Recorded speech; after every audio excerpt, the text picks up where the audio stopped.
What's new with you, Alex? What's up, buddy? Background. I drove to Virginia to spend time with my niece and her dad. I sometimes call him my brother. You may hear her yelling downstairs, but yeah, that's why my backdrop is different. Well, that makes sense. I wasn't sure if that was just because you had moved over the last week, but that actually makes more sense. I did move again, so my backdrop when we do this again will also be different. Oh man! Well, hey, did you close your house, that sale? The shit flip? Yeah. Yeah, it's closed. I got the cash. I'm actually under contract on a duplex that I thought was at a steal price, but I'm probably going to break the contract here this week. Good. So, good. You don't need to be buying any more lousy deals, okay? We need to tighten you up. No. I got this thing's under contract for the same price I paid for my duplex in 2015, but this one has garages and the interior is in much better shape than my duplex was. The problem is that the roof is completely shot according to the inspection, and the guy apparently knew about it, and he's kind of like, I don't know if I want to. So I'm going to try to convince him to. That's the only thing really wrong with it. So I'm going to try to convince him to make an insurance claim because there's hail damage. So if he makes the insurance claim and replaces it that way, I'll go forward because I've got it. I mean, it's $30,000 under appraisal price. But if he isn't willing to play ball on that, then I'm going to walk and I'll just keep it in my cash reserves.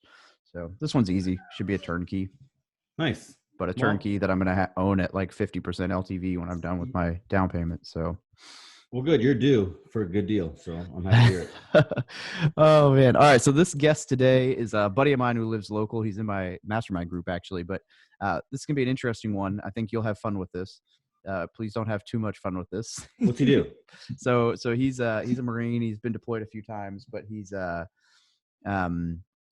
his story is kind of weird because he was I'll let you tell all the details, but he lost 4 or 5 houses that he owned in the 2008 crash in Vegas because he owned them with a high salary and he joined the Marine Corps after he had said high salary. And then when the market couldn't make the overhead when the market tanked, but he's back at it, just getting back into it. So I think it'd be cool to talk through some of the lessons learned and what got you past the fear of having lost everything. But he also just recently came out of some health issues and whatever. So it's gonna be, I don't want to give everything away, but I think there could be some interesting insight into that. So yeah. Nice. But I don't know. I think I'll go ahead and grab him real quick. Real quick, when's this episode come out? Ish. As of right now, the last week of May, but I can probably shift it around a little bit. So I have got some interesting news yesterday from Bigger Pockets. Mm-hmm. I am working on, and I know I've been talking about this with you for a while. I may or may not be getting commissioned to produce high quality HGTV style videos for them. Contract incoming. Hell yeah. I'm glad to hear they liked the one with your buddy, huh? With Nate.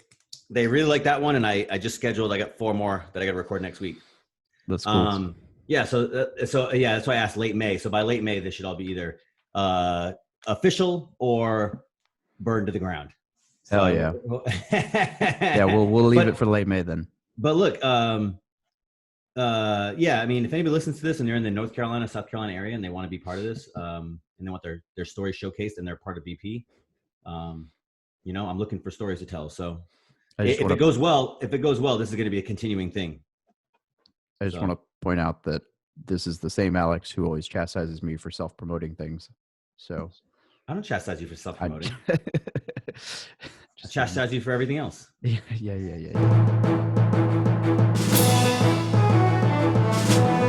You're listening to the Military Millionaire Podcast, a show about real estate investing for the working class. Stay tuned as we explore ways to help you improve your finances, build wealth through real estate, and become a person that is worth knowing. Hey guys, on this podcast we talk a lot about the roadblock to success for military members in getting started in real estate investing. For many of us, the barriers of time, location, and not having the right knowledge keep us from building wealth while serving our country. Well, let me tell you about Storehouse 310 Ventures. They get it. Storehouse 310 Ventures is owned by 2 active duty naval officers that love to make investing fun, lucrative, and have a passion for education, theirs and yours alike.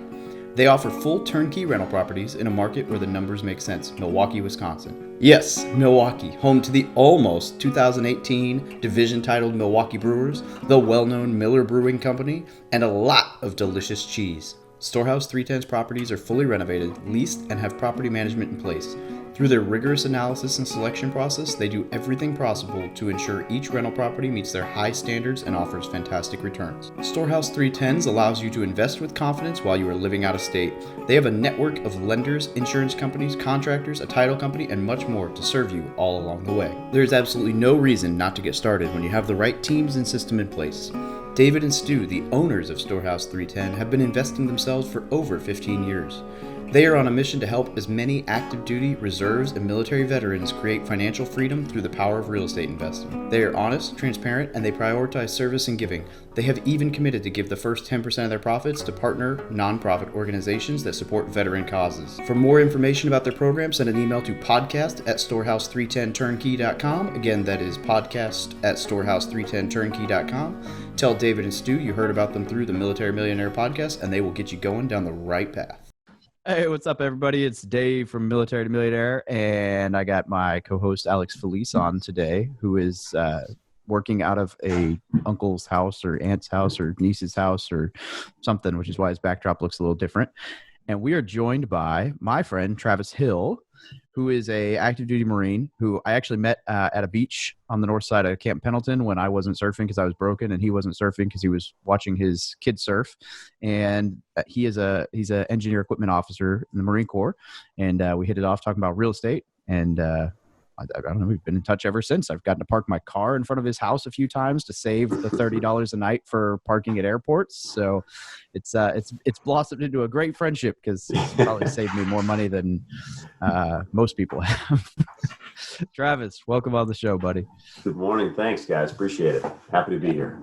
Yeah. Why don't you tell our audience a little bit about yourself, starting from the first time you got into real estate? Because you have a very unique story that I think might be able to help some people out, especially right now. Okay. Graduated college in early 2000, went to work for a steel fabrication company in San Jose, California, Cupertino, actually. And that little micro blip of recession that kind of happened in the early 2000s moved me to Las Vegas. And in Las Vegas, I started dabbing in real estate. My wife, then fiance, was a loan officer and kind of got interested into real estate and saw the value of it. So in early 2000s, I would go into a phase one. I'd buy the second biggest house closest to a cul-de-sac that I could, and I'd live in it, and then live in it for phase 5 or phase 6, phase 7 release, and I would refinance that house and rent that house and repeat that process.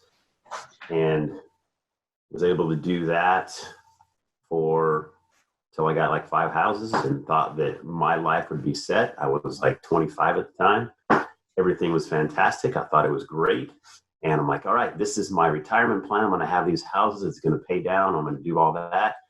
And then I decided to join the Marine Corps after 9/11. And in 2003, joined the Marine Corps and still had the homes. It was still trying to like make it all work. It was doing all the necessary due diligence and, saving your money, saving for the CapEx, putting it all, hitting the checklist the way I thought you were supposed to do it, right? My education of reading and gaining. And then 2008 hit.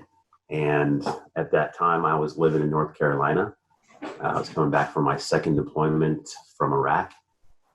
And all of my savings and everything that I had put toward those 5 homes was going away. So working in Vegas with an engineering firm to making 6 digits a year there to join the Marine Corps to making $19,000 a year as a PFC E2, E3, that money recoup and your ability to make that money work just wasn't there anymore. So we ended up having to short sell all of those homes.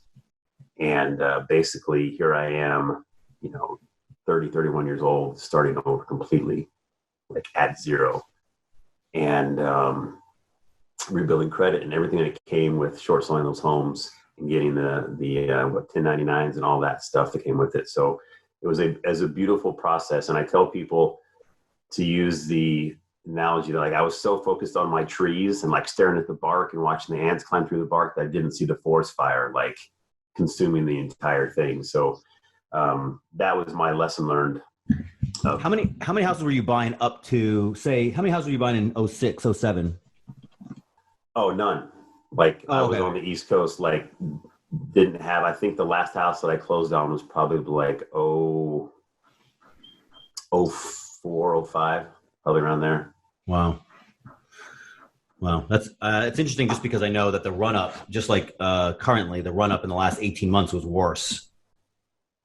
Right? If you bought in 05, it was worse, or 06, it was probably worse than if you had bought in 03. Yeah. And it wasn't that like we had money, but you know, as I learned that and we were self-managing all those homes. So, you know, my wife was there, like she was handling it. We were doing it old school, like getting the checks and they were writing the checks. We were picking it up and, you know, they took care of all the utilities and we just paid our requirement as owners. But we learned that as home prices dropped, the rental prices dropped and it just kept going. And then we over-leveraged, I would say over-leveraged, but we just got to the point through being in Vegas and getting hit so hard that our rental wasn't covering our mortgage. And so we just started pumping money in every month. So at one time we were pumping about $4,000 a month into the homes to try to keep them going. As they're still going down. Yeah, that's unfortunate. Well, my condolences to you, my friend. Thanks. But that Vegas was hit worse than anywhere. Vegas was ground zero. Yeah. I think that's going to be the case this month. I believe that's going to be the case in this current event as well. Yeah.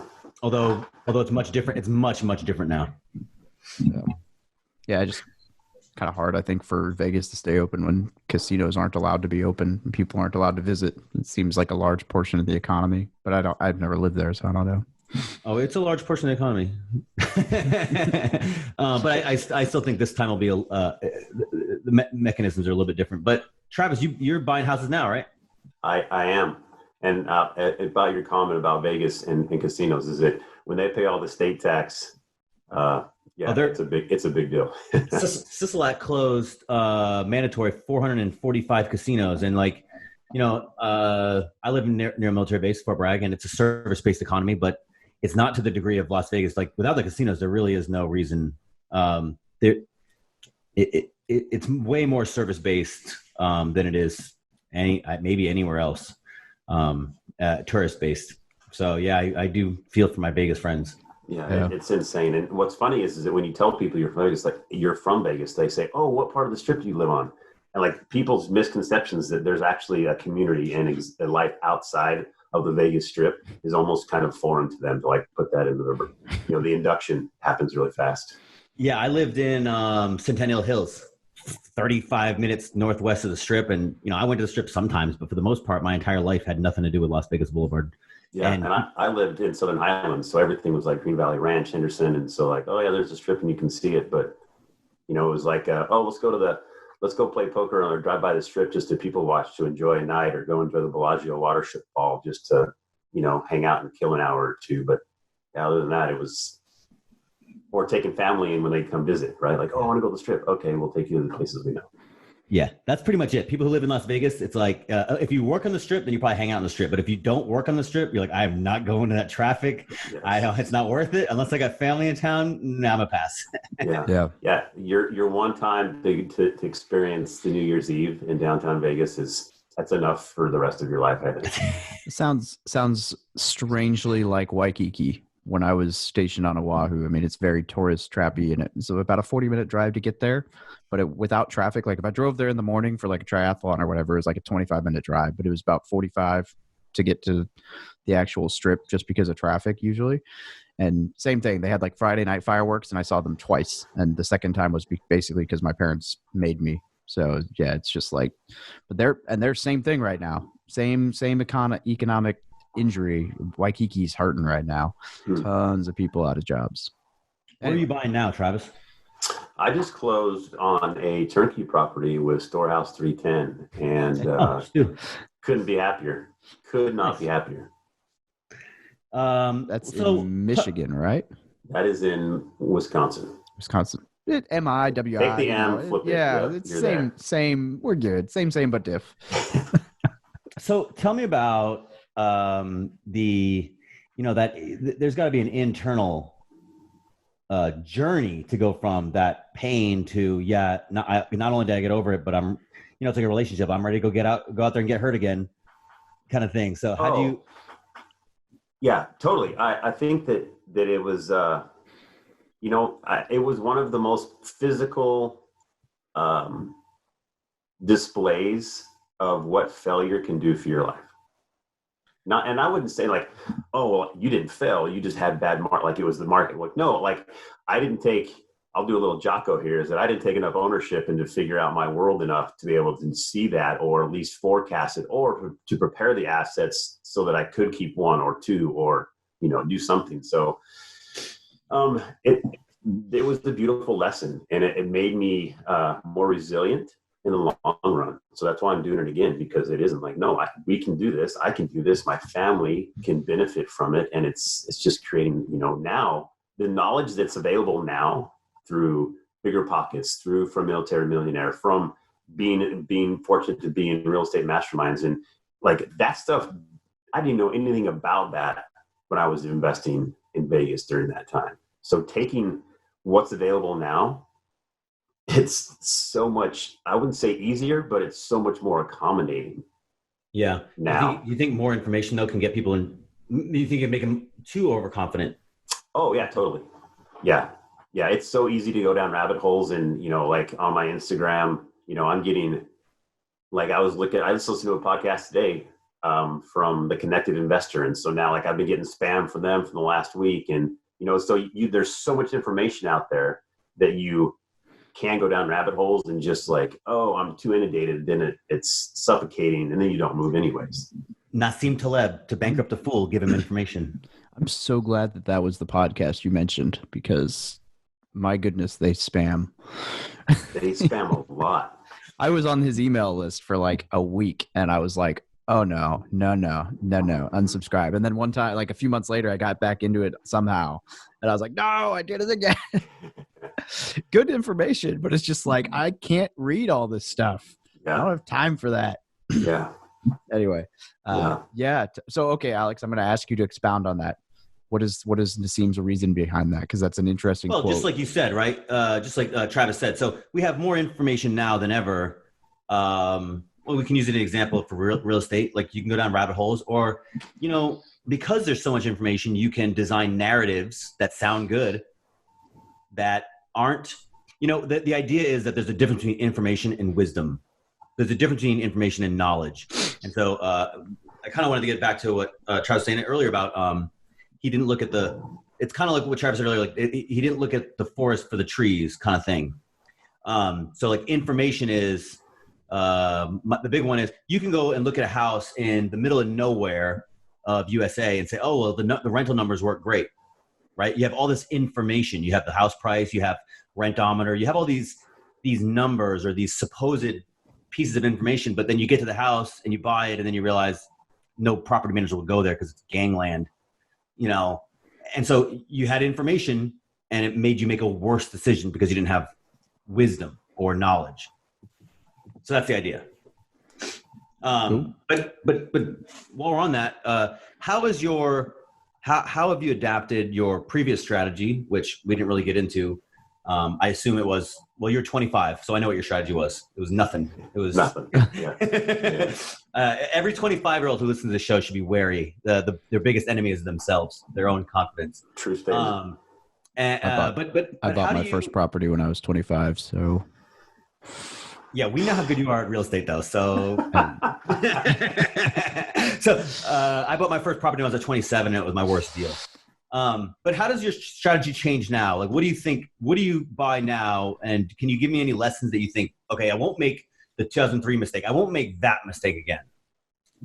The biggest thing that my strategy now is still focused on that tree, but I'm also detaching myself from those trees and then looking at the forest. Like I'm looking at like, okay, what is the economy doing? Like, and I don't want to over leverage. I think that, I was having a good conversation with my brother about this because he works for Microsoft. And so he does all of his stuff through index funds and dividends and very, very FIRE mentality. I think FIRE is awesome. So he talks about, you shouldn't be over leveraged. And I'm like, well, with real estate, I'm not going to, in the growth phase of real estate, right? As you start the whole pyramid of stacking real estate, there's no I bought 3 homes this year. Well, I got to sell one because I'm over leveraged in my portfolio. That thinking doesn't really work. So I think that my strategies I use nowadays is I'm more focused on what's going on collectively across multi-markets. And it's not like I'm doing a deep dive, right? I'm not spending an hour every day, looking at the market or looking at bonds and looking at real estate. No, I'm kind of keeping a broader view so that I understand hey, there is more talk about interest rates going up because for example, I think that the stimulus check, that all this stuff's going on, that some people have gotten and now small businesses can't get, there's going to be a president and there's going to be some people who are going to have to pay for that through probably a rise in taxes. And, you look at the 80s where they were doing 15% on interest rate, there's a possibility. And this is opinion of Travis Hill, narrative of Travis Hill that, well, if you're getting 3% now, there's probably a good chance you're going to go to 8, 9, 10% to help offset that money coming in. So, but who knows? No, I like that because I've been saying for a long time, and people hate it, especially on bigger pockets. They hate when I say this. I say the greater economy that you're part of, and I mean this by both the neighborhood, the city, and the larger economy. All 3 of those matter more than any single deal you do in and of itself. So to your point, it's you can buy a great deal, but if it's in an area that's going downhill, or hey, look, the economy is tanking. You're going to pay for that no matter how good the deal is, and vice versa. You can buy an average deal in LA, and my guess is it's going to go up in value because LA is going up in value. And so I love that you say that the larger, and this applies to all real estate, the larger macroeconomic movements matter more than the individual deals. And this is not to say that you should not strive to get killer deals. But it is to say, if you only focus on the deal itself and you don't focus on what Travis is saying, which is the forest, you're missing a big piece of the puzzle of your success. Yeah. Well, it's just like people buying, in a market that did well over the last decade because it did well over the last decade, and the whole past performance doesn't indicate future success. So, in my town, for example, in my market, there's a divide right in the middle of the city, and most investors are like, yeah, we don't go north of that divide. Well, that's all well and good, but north of that divide is gentrifying, right? There's a lot of progress. There's opportunity zones. There's a lot of really cool stuff going on north of that, but there's a lot of people who are just and it's a distinct 0.8% rule, 1.2% rule, distinct differences, the moment you cross that divide. But yet the best deal that I've bought was the one that was just north of that because the price was so much lower and it cash flows just fine because people are moving, whatever. So I think it's smart that you're keeping your eye on what's going on more than the specific deal, because a house is a house is a house is a house, right? That matters less. What color you paint the walls matters less than what the neighborhood looks like, or what the city block is doing, or what's getting built in that zip code, or as you expand out. Well, and it's so important that you understand your metrics, right? And because there's so much information, it's easy to get lost again in what you really identify as your metric. So I'm originally from Arizona. Well, Arizona got hit really hard in 2008, and I go back there to visit when I'm on leave, and I see all these apartment homes. I'm like, oh my gosh, right? That's crazy. And then going back, Alex, to what you talked about with the community and the town and that stuff. Well, we have the huge baby boomers coming. That's going to flip. That's going to put a lot of houses in the market in the next 10, 15 years, right? We also have a lot of millennials that don't like what the baby boomers have, which is the ranch house on the quarter acre. So what are you seeing? You're seeing a lot more cohabitation, more apartments, more condos, more like for example, there's my dad's house is on the middle of Mesa, right? Downtown middle of Mesa. The house was built in 1979. 2 blocks away from his house are apartment complexes with a garage, $1,700 a month rent. And they're selling like hotcakes. That's going faster than a single family home with a yard and rock front yard, like no problem. So Yeah, it's in Arizona being the 50, like, and then you go 10 miles down the road and then you have an entire like 500 acre, 55 plus community, so it's so important that you understand like, oh, hey, are single family homes being driven down because the millennials want to cohabitate in group complex settings? So that's going to determine like, well, is my rent going to be more efficient in 10 years, 12 years, because that single family isn't really doing anything. Yeah, paying attention to these larger demographic shifts, this kind of stuff is, again, it's like, it's not to say you shouldn't worry about the deal itself, but I know when I was newer in real estate, I would worry more about the deal than what city are you buying in and what's going to happen to it over the next 15 years. And to be fair, that's hard for 25-year-olds because most of them just don't think, myself included. I wasn't thinking at 25, I wasn't thinking anything. I was just doing a bunch of stuff, but you just don't have the time frame reference to realize, this is a 30-year game. Most people get mortgages for 30 years. So you got to really know what's going to happen in, Arizona is a great example because the demographic is shifting out there. And what you said earlier too about baby boomers retiring and the next generation doesn't want houses as much. Not to say that houses are going to become obsolete, but apartments are certainly, people are becoming more accepting of them. And so there are some of these shifts that people should certainly should consider in their purchasing metrics. Today's show is brought to you by Audible. Audible is offering our listeners a free audiobook with a 30-day trial membership. Just go to audibletrial.com/militarymillionaire. Now, why Audible? Audible content includes an unmatched selection of audiobooks, original audio shows, news, comedy, and more from the leading audiobook publishers, broadcasters, and entertainers. I listen to Audible every single day on my commute to and from work. Now, to download your free audiobook today, go to audibletrial.com/militarymillionaire. So you're a full-time Marine? I am. How, you have any trouble buying houses as a full-time Marine? No. I think it's all about how disciplined you are with your time. Okay. And yeah. I following Bearded Brandon and following Bigger Pockets and following Dave and you guys on for Military Millionaire. Like it's all, this time right now is all about how disciplined you are. I think that quote somebody that's been on social media about, if you don't come out of this with a side hustle or improving yourself, it's not that you lack time, you lack discipline. And I firmly believe that. I think that it comes down to, my kids don't go to school. It's all virtual. They're doing Zoom, good for them, but we're still getting up in the morning. We're still doing a family workout. We still do family time as far as like scriptures and things go. And then they have this is their block of time to do school. And then after they show us their agenda and we follow up with them, then they have their free time. So having that structure and that discipline, well, it's not only good for parents and us to make sure that we're doing it, but it's also teaching our kids proper things that they can use for their life lessons moving on. So it's, there's nothing but goodness. It's just a matter of this, if our current situation goes 2 and 3 months, how many people are going to be posting on social media of like, yeah, still be motivated. And be like, just eat some Cheetos and hang out.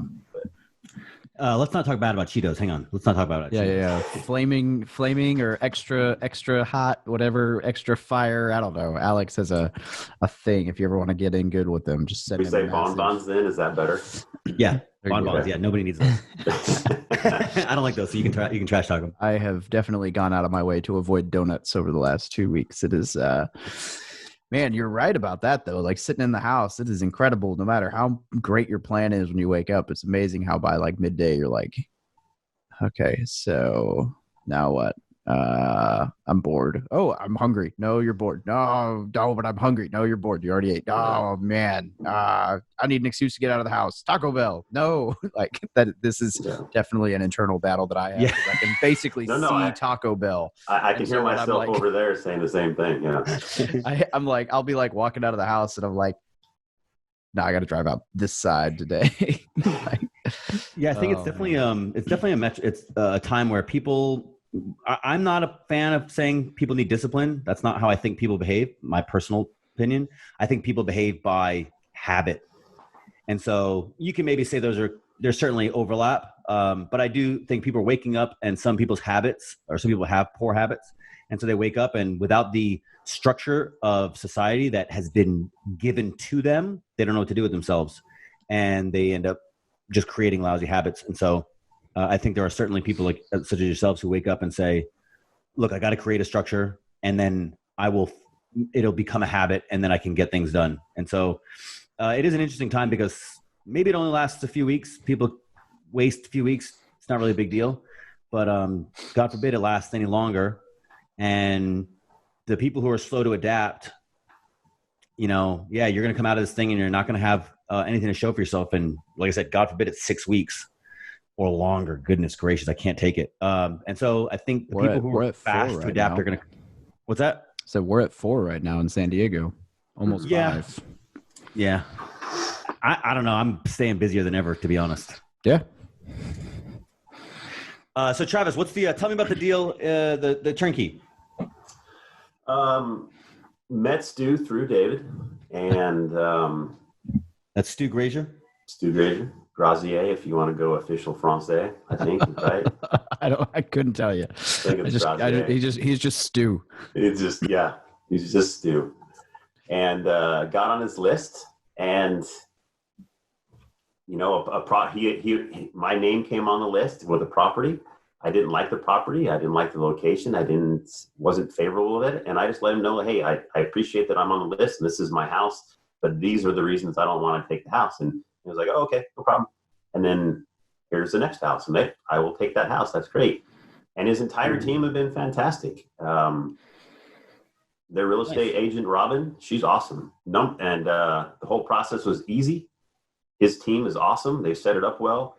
And then as far as numbers, the numbers were conservative, and we're cash flowing $200 more than what the original prospectus was. Nice. You can do more? Oh yeah. Like I told them the day that when I sent back the email saying, yes, we'll take the house and keep me on the list. Cause it's such an easy, it really is. And it was a really good, confidence booster starting the journey again. Yeah. And then it sounds like before you were kind of doing it alone. Maybe I don't mean to disinclude your wife, but I mean, you guys were alone. Right. Whereas now it feels much better. And I think this is what Bigger Podcast has really taught people. And this is certainly what I pitch and what I believe in is, it's kind of the old saying, it takes a village, right? It really takes a team. And so even though you're not there, you feel, my guess is you feel more confident because you're like, look, I got 3-4 people that know what they're talking about. I trust them. I believe in them. And they're all telling me kind of the same thing that this is, and you got a really good support system. Yes, totally true. Totally true.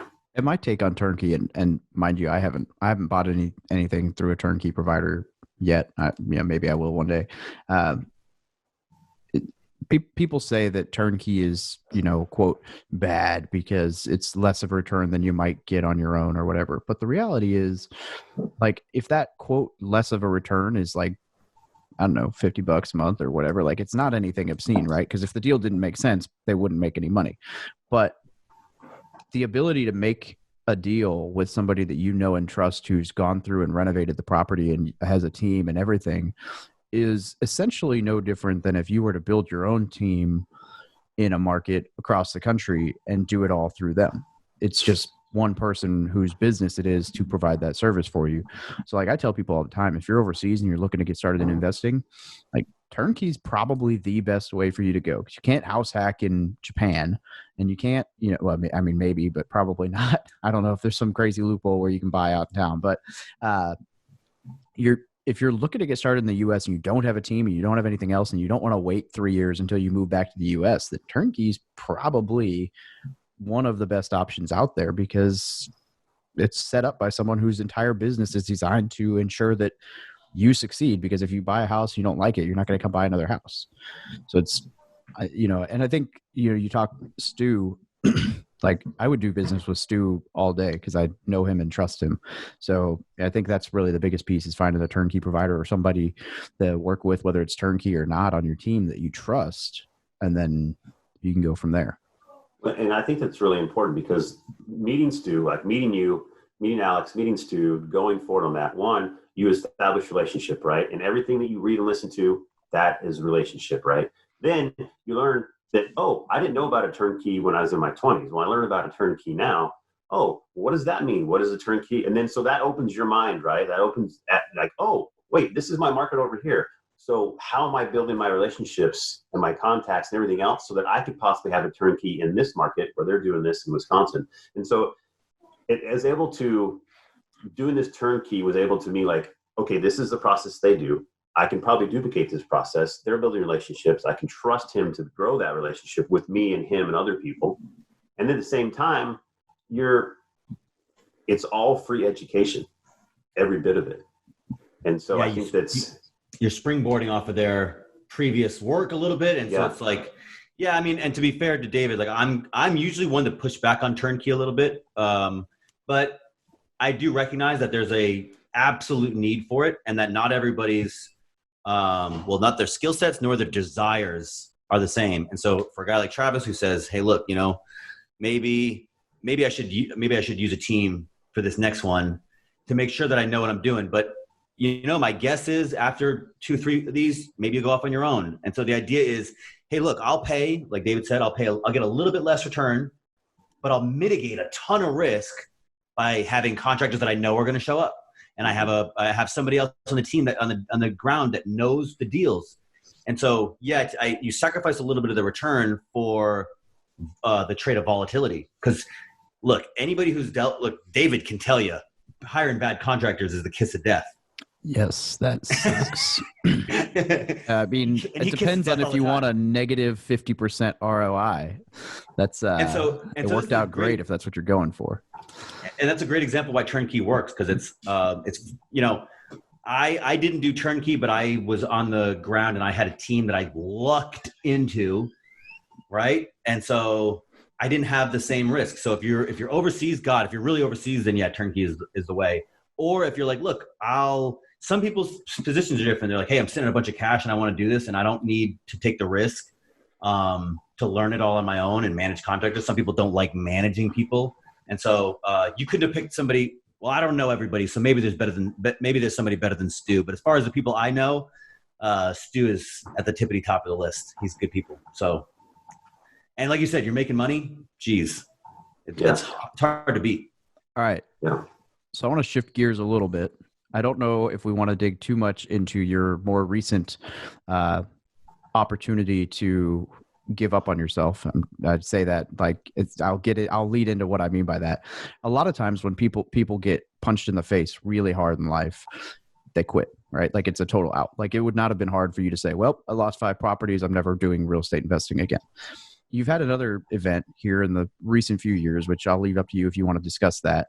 But I'm curious kind of what your process is in your head as far as how you've worked through some of these things and what it is that makes you not allow that to be an out, right? So as I said, a lot of people will just tap out or like they try something, they fail, and that's it. And you've had not one, but 2 fairly large issues come up that would stop a lot of people in their tracks. And obviously it hasn't. That's not in your nature, but I'm curious if there's anything you can point to that's helped you out with dealing with those situations that are not easy. Okay. Yeah. So to allude to your point, David, I was diagnosed with stage 3 colon cancer in January of 2019. And I was stationed in Okinawa, families there, and we were thriving, capital letters, exclamation points, and happy face emojis, thriving. And we were back in the States in February, and then I spent the entire time recovering from that surgery, colostomy bag, like the whole thing that goes with colon cancer. And, I would say, I wish I could say that it was easy as like, well, I'm a Marine, so that's just what I did. And for all of our Marine counterparts, like you understand what that means. And for our sister services, like I realized when I was diagnosed that I had a choice, like right then when we're sitting in the doctor's office, I had a choice right then to either succumb to this. And maybe that meant death. Maybe that just meant like, well, my effing life sucks now. Like I got this, whatever. Or I can choose the critical path, right? Like I can take that and do something with it and do some good with it. Because I had an obligation as a husband, as a father, to set an example. Like, hey, like this is pretty much one of the worst things that can happen in your life. So I can either show my kids and be supportive to them and to my wife to be the best cancer patient that I can. And then also as a Marine officer, I feel that I have an obligation to set the example, because I knew that I was going to be surrounded by young Marines that were going through similar or different things, but are still going to be at the same hospital I am for some duration, right? So weave those two things together, and then throw in my faith tradition of like, you know, there's greater, like I probably accepted this in the yonder heavens before coming to earth of like, hey, you're probably gonna have this problem. Okay, that's cool. I can handle it. Let's do this. And then, you know, send me on this stork and I'm going to head down. So I spent the last all of 2019 at Wounded Warrior Battalion down in Balboa, going through chemo, going through radiation, going through surgeries, going through all of that stuff. And it really comes down to what dog you choose to feed every day. You know, I just made the determination that was my critical path. My critical path and my mission accomplishment is to beat cancer. Okay, roger that. And through military training, whatever acronym that you want to call it's going to happen, you just are able to separate. And, you know, it's almost like Moses dividing the waters, like all emotion pushed to the side. There's my enemy. I must go and attack the enemy and overcome it. And that permeated my life. Whenever I was well enough, you know, there was times, I'm not going to lie, there was times that I'm like, I just want to lay in bed. Yep, you are going to lay. You want to lay in bed, Hill. Yes, you do. But you're going to get your freaking sorry butt up, and you're going to walk down the stairs, and you're going to hug your kids, and you're going to kiss your wife, and you're going to try to eat two spoonfuls of something that your wife prepared. And if that means that all you do is walk back upstairs and lay down because you're just, you know, doing what cancer does, okay, but you got your butt out of bed, you know. And sometimes that was, fortunately, I was able to count on one hand the number of times I did that. But the fact is that I knew that I had to do that, because there's too many times that you don't do that, and the next day you don't do that, and all of a sudden it's 3 months later and you haven't done that. And it was just creating that mindset and creating the ability to know, like, no, I can do this. I have the ability to. And the prayers and support of family and friends, and then the people you don't even know, right? And then the opportunity to kind of document that through social media, and hindsight being what it is, you know, today, Travis Hill today, and having the fortunate humility to have people like, yeah, man, we watched your journey. When I thought I was having a bad day, like, you post something and I would realize, like, no, I think I got it handled. And so just a number of people that I was able to support that I didn't even think, you know, like when you're going through it and you're post like, hey, having a colostomy bag and having to like deal with that and all the fun that is with that for this short amount of time. Yeah, that's pretty interesting, you know. And trying to, like, one thing that I did with my colostomy bag is I named it. Or actually, I named my stoma. His name was Eugene. And my kids would be like, my wife and I joked that we were no longer in a monogamous relationship because it was me, Eugene, and her. Like, that was kind of important, you know. And so we realized that he was a silent partner in most of our bedroom antics, but nonetheless, he was there. And Devil's threesome. Yeah. Yeah. And sometimes when he did make noises or make sounds, it wasn't any related to actually what we were doing. if you're listening to this and you had any doubt that Travis is a Marine, this should clear it up. For you. Who else would name their colostomy bag and call your story and your story and your attitude is commendable, to say the absolute least. So, and I would like to vouch that I didn't meet you until at least halfway through that journey, but I would never have known that you were even remotely going through chemo, because Travis was still running circles around people with how active he was. Yeah. So. And let me say, I don't know about most importantly, but certainly importantly, your hair looks fantastic, my friend. Thank you. Thank you. So it's not something I take lightly. So that's a congratulations. I will say that my hair, it does have a reputation, and it has definitely gone before me in changing duty commands, but it is on the short side, and it needs a little trim. But yeah, I'm thank you for that. Have you read a book called Viktor Frankl wrote this book called Man's Search for Meaning? No, but I know of it. It's not one that I recommend super often because I think it's misapplied, but in your situation, I think you'd resonate really, really strongly with it based on the way you told your story. It's well, I don't want to spoil too much. It's about a guy who goes through the Nazi concentration camps and comes out the other side. And then he talks about what it means to find meaning or drive when there seems like there's no reason to have some. So I think it'd be applicable. I think it'd be an applicable story for you. And I will thank you. I will look into that. But I know that one thing that helped me too is that I lost myself in service.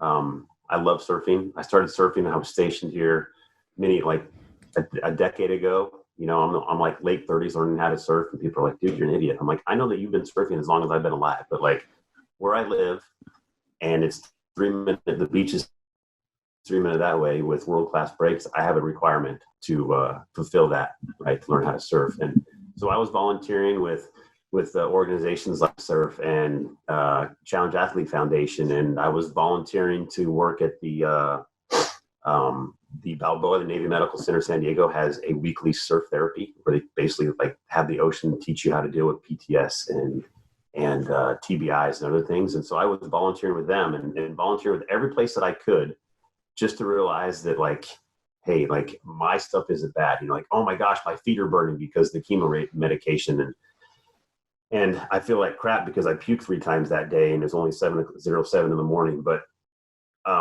I'm walking, and that dude, I'm having to wheel out in a wheelchair because he's a triple amp, or he has, you know, muscular dystrophy and he can only lay on a board. And he's never like, these are the things that help me stay grounded and realize that, hey, like your life could be a lot worse, but it's not. So like buck up. And as my dad said a long time ago, when I was a kid, is cowboy up. And like, you just kind of realize that. And so those were ways to keep me grounded, you know, and to keep me from not being like, woe is me, because again, it's so easy to get in that trap. And it's, you know, and it's almost like you're digging that hole with a backhoe and then you're trying to fill it back into the shovel. Real estate seems really easy in comparison now, doesn't it? Yeah, it does. Yeah. More math than cancer, but yeah, it is easier than, oh my God, I love that whole thing. And your last bit was complaining about math. Goodness gracious. No, I just said more math. There's less math in cancer, but there's more math in real estate. But yeah, it's still simple. I like that you said it comes down to what dog you choose to feed every day, because there's this misconception that like you just wake up and you decide like, all right, that's it. I'm done being a bitch, or, you know, I'm done dealing with this or whatever. And then that's it, right? You made a decision. But the reality is, like, if you think of it as 2 little puppies, right? You feed one or the other every day. That other one doesn't necessarily go. I mean, I guess maybe if you don't feed it long enough, it would go away, but we'll take the metaphor. But, you know, it doesn't go away. So it's always there. So every day that you succumb and let yourself be the woe is me or whatever, that grows, whether you like it or not. It's still there. And so it's important to choose, like, every day, every situation, every moment, like, okay, I'm going this way, which is way easier said than done. But it's important to just key in on the fact that you said it right, that it's not a one and done decision. It's a continual process. It is. And that carries over into everything, right? Like, not only does it talk to cancer, well, if you haven't got used to that, you know, for example, and I use this as a life lesson. My dad was an alcoholic, and, you know, that same logic applies to the good dog, bad dog. If they say that drinking is genetic, that means I must be predisposed to want to drink alcohol. Well, my faith tradition allows me to make that choice every day. So do I choose to drink alcohol or do I not? Do I choose, as a Marine, do I choose to set a good example and get a haircut and shave my face, or do I not? So it's not that it's, you know, it's a lifelong thing that I figured out once cancer started, right? No, that's totally in regs, Dave. That's fine. I've already looked at it a million times. Actually, I looked at it when I first met you. I haven't left my house. It's in regulation, but it looks ridiculous. No, I meant that I haven't shaved my face in the last day and a half because I haven't left my bedroom or my office. Speaking of, David, you're feeding the bad dog. Get out of the house, do some exercise. It's on my to-do list today. I filmed a whole bunch of podcasts and stuff yesterday, so I just couldn't really break away. Actually, I did get on the bike and ride for an hour, so that was great. I'll do that again today. Yeah, for Marines, as long as we're in the house, we don't go anywhere. We can let that thing grow as all as we want. But as soon as we step outside to like go to the market, it's got to be shaven. All right, so Travis, I got a few questions I always ask. So the first one is, if an E1, E2 was to walk up to you asking for advice about real estate or life or whatever, what would you tell them? Man. Think back to your best safety brief. My best safety brief? Well, the long ones don't work. And the ones that involve inappropriate activities are always the ones most remembered, right? It's like, don't drink, but I know if you're under 21, you already do, but please don't. And you're like, thank you for empowering the young ones to drink. Awesome. Great job. If I have it, as a platoon commander, as a chief warrant officer, I get that. I get E1s and E3s all the time. I think that I would tell them about like, hey, what are your goals in life? Like, where do you see yourself? I ask them that because that helps shape my continued dialogue with them, because like, oh, I'm going to do 4 and out. I'm like, okay, you're going to do 4 and out. Well, there's some of us are going to do 30 and out, but guess what? We're all going to be out. So how are you preparing yourself to be the best person in your community that you can be? Either you're going to take the morals and ethics and values that you learned in the Marine Corps, and they're either going to accentuate your life, or you're going to trash them all and you're going to rely on yours, and they may or may not be better, or they may keep you the same. But what are you going to do, or what are your plans so that you can be one day a better community contributor? Can I pivot off that, actually? Because you said something interesting. You said, usually what I do is I take what they tell me they want to become, and then I use that for the continued narrative that I have with that person going forward. And I think that's a very interesting thing, and not your side of it, but from their side. So the E1, E2, or the young person, I think it's valuable to tell the world what you want to become, because then the world will respond to that going forward.